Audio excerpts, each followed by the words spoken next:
Surely you can't be serious. I am serious. And don't call me Shirley. Silent breed is people!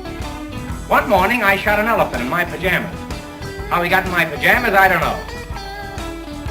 They call me Mr. Tibbs. E.T. phone home. It's Hard-Headed Sports with Spinny and Fetty Bus. Famous for their podcasts, you can now catch them right here on the Al Travis Show. We're happy enough to have him. He's Fetty Bus with us from Hard-Headed Sports. Fetty, how you doing, buddy? Doing well, Al. How you doing? I'm good. Truth behind the brilliance of the show, pull the green curtain back, is we're sitting here just minutes, what do you think? Not a lot going on this time. I said the biggest thing I saw was did the WNBA really turn down this quadrupling of their contract? And you said, I thought that was a meme, because I'd seen a meme as well. I'm like, I guess I didn't search out the story. So I searched it out. And according to multiple sources, including NPR Radio, they did opt out of a contract that would have quadrupled their pay in the WNBA. Are you okay? Your thoughts on that, Spinny? They're cray-cray. They're off the top, right? I mean, that's lunatic stuff. I don't know. I don't know enough, obviously, about the intricacies of the CBA for the WNBA and salary cap and all that. But just on paper, to turn down that deal makes no sense to me. Honestly, I don't understand how much. Would you say it's Delulu? Yeah, kind of. I mean, you knew what that meant, didn't you? Yeah. I got the list of 6,000 words they put in the dictionary this year. Delulu is one of them. It's skibbity, by the way. It's very skibbity. I don't even know what that means. I'm looking it up. And I saw the max would go up to like $1 million. Yeah. Which I feel like that's pretty good. I mean, we're only talking a 12-team league, 13-team, whatever it's at now. Yep. I know they just did an expansion recently. $1 million, I mean, there's not a ton of players in the league, and they're just not generating enough revenue at this moment to get any more than that, in my opinion, just from a business standpoint, right? They want to be treated fairly. Let's go down this just a little bit. First off, they all signed contracts, right? They all worked in college to get themselves to this point, and they all signed their $66,000 contract to play 40 games, not 82. Okay? You made a deal. Someone just offered you 4 times that money. You were happy with it 6 months ago. And you're like, nah, it's not enough. What they want is their percentage. But then watch what you ask for. The men's on the side get, I believe it's 48% of the revenue is split amongst players and how they divide all that up. If you literally took and said, gals, you got the same money. You get 48% of what the WNBA makes. They'd be paying in. The league loses money. Right, exactly. So, I mean, to turn it down, it's crazy. I've said this before. It does not mean I actually, and my mother watches Clark all the time, the Indiana Fever, whenever she can. Minnesota's got a great ball team. But I like it like this. You remember, maybe when the last time the baseball went on strike, right? The world came to an end. Everybody's talking. It's the number one story is when the NFL went on strike. Everybody was having a cow about, these scabs coming in and playing, and it was a whole season we can't believe behind. I'm telling you, Bus, if the ladies went on strike and said, we're not playing unless we get 10 times the money or whatever they want, I'm telling you, 3 days later, it's over. I will find something else to do. Yeah. I mean, I'm not trying to be mean. It isn't that entertaining. It isn't like there aren't enough other options out there that you're going to force that down someone's throat. I do think most people are in that boat. They don't necessarily care either way. So it is obviously a growing league and growing in popularity every year, and they're going to be doing another expansion again within the next couple of years. But and I think they got to stop that as well. At some point, let the best of the best play, and if that's 12 teams, then fill those rosters till they're busting at the seams. Then open it up, because you keep watering it down the product. I like it. Yes, yeah. You watch ESPN and their highlights. Oh, look at this great no-look pass. Okay, I can live with that, but it's not as exciting as any of the. You got to get the best of the best out there. back to the point, though, if they just take a breath, and I get it, they feel like they're being used. They're playing sports for a living. They agreed to all the terms. Stay in there, because 2-3 years from now, if we can get and keep the Caitlin Clark and these other gals that are now becoming famous, Angel Reese, you keep that going, this is that Tiger Woods in golf moment for ladies basketball. People weren't thrilled with this young kid coming in and kicking everyone's butt, but as soon as that started catching on, the money went through the roof. Every human in golf now makes massive amounts of money because of Tiger, and this Caitlin Clark thing is going to do the same thing for these gals if they don't destroy it. Yeah, you definitely. I've seen WNBA players comment on that too, how they want the league to expand, but they don't want it to happen too quickly and in the wrong way. Because, like you said, it gets watered down too quickly. Yep. You get girls in the league that probably shouldn't be in the league if you expand too quickly. So, and you made the key point earlier, is it's a league that typically actually throughout the whole existence of the league, it's lost money. Right. Yep. So the NBA just keeps eating this deficit every year as a business, but it is on the up and come, obviously. But I think we're still a couple years away. Yeah, and again, ride that momentum, get excited, jump on board, ladies, and start doing the pressers, keeping it positive, and do the rest of that. And they will be amazed how much money can come their way, because I think, especially young girls, they enjoy the sport. They want to play the sport. They can easily play the sport in high school, right? I mean, get a pair of shoes and tennis shoes, and you're off and running. It is something that can build very, very quick. And what I mean by that is, in the Tiger Woods golf era, a set of clubs is very expensive as a price to get in. The time to get out on the course and the rest, it's an expensive sport to get into. Where basketball, you like it? Let's go play. Let's go shoot some hoops. There are baskets everywhere. It could really take off in a heartbeat. So hang in there, ladies. All right. Didn't mean to rip them, but I just couldn't believe it was actually true. They turned down a quadrupling. And even if you don't like it, make it a 2-year deal. Make it a short-term deal. Yeah, let's quadruple, see where we're at 2 years from now. But, man, take the money, ladies. Sorry. Your Gophers, you have any thoughts? I was reading a bunch of stuff in the paper about our Minnesota Gophers. It all depends on how we do in the transfer portal. Can't stand the system in football anymore. Well, in the college ranks. This transfer portal is going to be the death of college sports. Oh, yeah. I mean, I would say it's even the worst in football. Like, I feel like guys are just transferring. Some guys even transfer multiple times in one off season. Yep. You know what I mean? They transfer, didn't end up liking the program or whatever, or the program ended up picking up another player of the same position. So they're instead of, fighting for their job, they're going to take the easier route and transfer somewhere else. It is weird. There's a lot of movement in college football. It does, I will admit though, it does make for a more balanced league. As we saw last year, there was a number of upsets in the playoff, and you would see like Arizona State win, and so overall, because then it's just based on money, right? Like almost any team has a fighting chance at least. So I do agree with you though. Transfer portal has kind of ruined everything. There have been a couple of reports. I saw the videos of these coaches that are coming out telling these kids how much they're screwing up their lives for quick cash early. And I presume as a college coach, you would agree with these guys. So you come into a team, and like you said, you got another guy in my. I don't fight for that spot. I go someplace else. I can get NIL money. I'm going to get my money and go play. But you now don't have those guys that are committed to the Gophers, committed to my buddies, committed to my teammates. That's gone, right? And how do the kids handle that? If somebody, your best friend, he's there, but he got a little extra money to go someplace else and leaves, is that just acceptable to these college kids? They get it. It's getting your money now kind of mentality is okay. I mean, I'm definitely with you, but as a 18, 19-year-old kid, I totally understand when someone's offering you $1 million.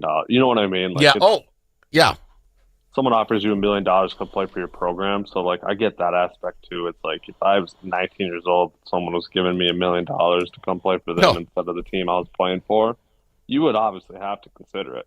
For sure. It isn't necessarily a judgment call, but are the kids losing something in the long run? So you get through college, you got your $1 million, but when you get to the pros, you really can just be bought, right? Everybody knows that you're not a team player anymore. You're what can I get by being on this team or that team. Is it going to ruin the sport as they go up? I don't know. I would say there's also a worry of like kind of piggyback off what you're getting at is like a sense of entitlement, right? Like, yeah, there you go. And Yeah. again, I'm not trying to judge the character of all college athletes, and I'm not saying everyone's going to be that way, but I think that's what could happen, especially given all these deals that they're getting.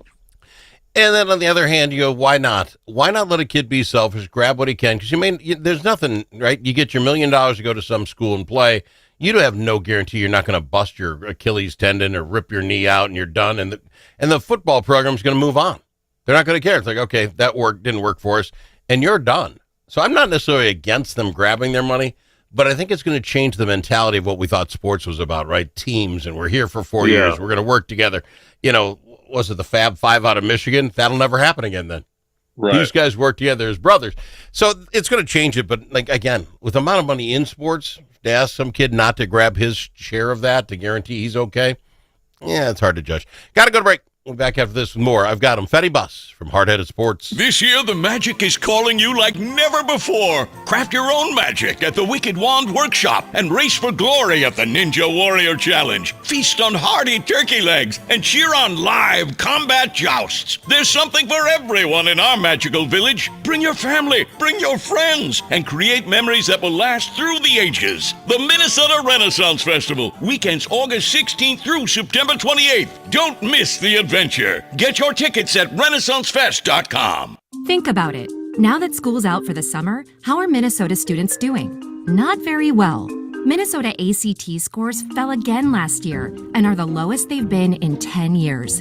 In fact, fewer than half of Minnesota students can either read or do math at grade level. Think about it. We used to brag about our schools. Now we're losing to states like Mississippi. Visit AmericanExperiment.org for more information. Think About It is brought to you by Center of the American Experiment, Minnesota's think tank.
Easily offended?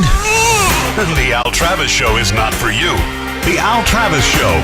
All sides are welcome. Lucky to have me is none other than Fetty Bus from Hard Headed Sports. Wherever you get your sports podcast, be sure to check them out, download it, subscribe. Fetty, good news for your Minnesota Vikings fans. J.J. Jefferson is now out practicing again. I was really concerned that there's something more to it. You're never going to tell the 100% truth. But it does look like Sammy's fine, and he is going to be out and playing. I don't know how much they would even play him in the last preseason game. You're the coach. Do you put JJ and JJ on the court, the field for this last game? I would honestly just leave that up to him. See how he feels. Obviously, he doesn't really need to play in preseason, but it is nice to get in there for a drive or two. You saw a lot of teams over the weekend do that with their big name starters, like the Bengals, for example. They threw out Jamar Chase, Joe Burrow, for a drive or two. A lot of teams do that the week or two before the season, the final preseason game, so that they just get a little fresh tune up in and get some actual live game action. So if Jefferson feels like he can go for a drive, then you do that and you let him play the one drive with the starters. Otherwise, if he'd rather sit out, that's totally fine too, obviously. He's the best receiver in the league, so you kind of just go based off his own judgment. Do you play J.J. McCarthy? I would definitely play JJ for at least a drive or two. You don't got to do, maybe even a whole quarter, but I wouldn't go anything over that. He's technically a rookie, right? So he just needs game reps. That's the only way he's going to improve, and so why not give him some of that before the season starts, Sure.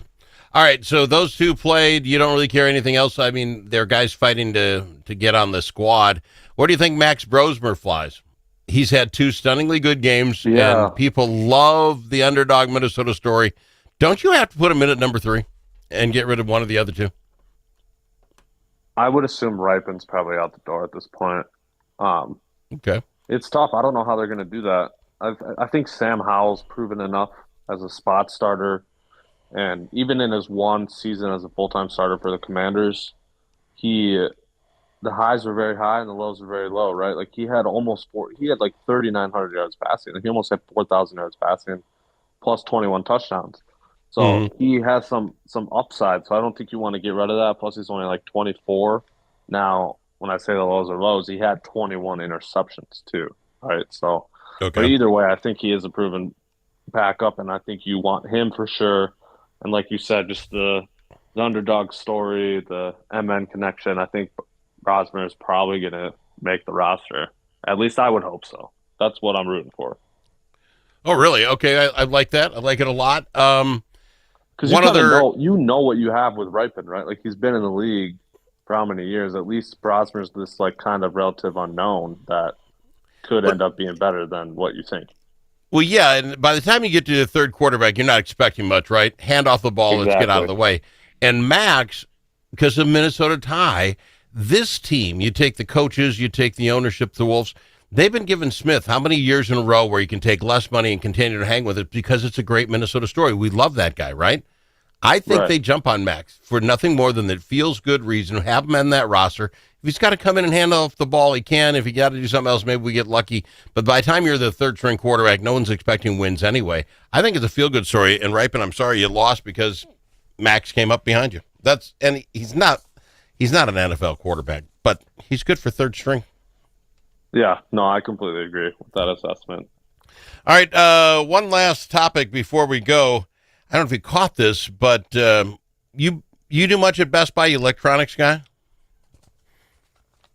I don't know last time I've been to Best Buy, but yeah, I love electronics in general. Though. All right, because they are going to start having sports apparel there. At Best Buy? At Best Buy. I'm thinking this is a bit of a shot. I don't know. They're going to have Fanatics and Martha Stewart wear. Martha Stewart wear. So well, she's quite athletic. Yeah, cooking wear and then yeah. Can you see yourself as long as you're there? Let's go pick up my favorite jersey. Makes sense. I kind of guess, right? Like you're buying your new TV to watch your favorite team. Why not buy your favorite? See, there you probably pulled that together pretty quick. I'm like, I just don't see it. But you're right. I don't see it either. But I mean, when you're Best Buy, and that's probably kind of a dying company slowly. Yeah. A lot of people are switching to online purchasing, obviously. So everybody is absolutely. You got to try to get customers in the door, and once they are in the door, actually buying something, right? So I get it from that standpoint. Fair enough, guy. We're out of time. How does someone pick up your podcast, my friend? It's available on YouTube, Apple Podcasts, and Spotify, and it is free. There you go. Can't beat the price. Appreciate you, my friend. We'll do it again.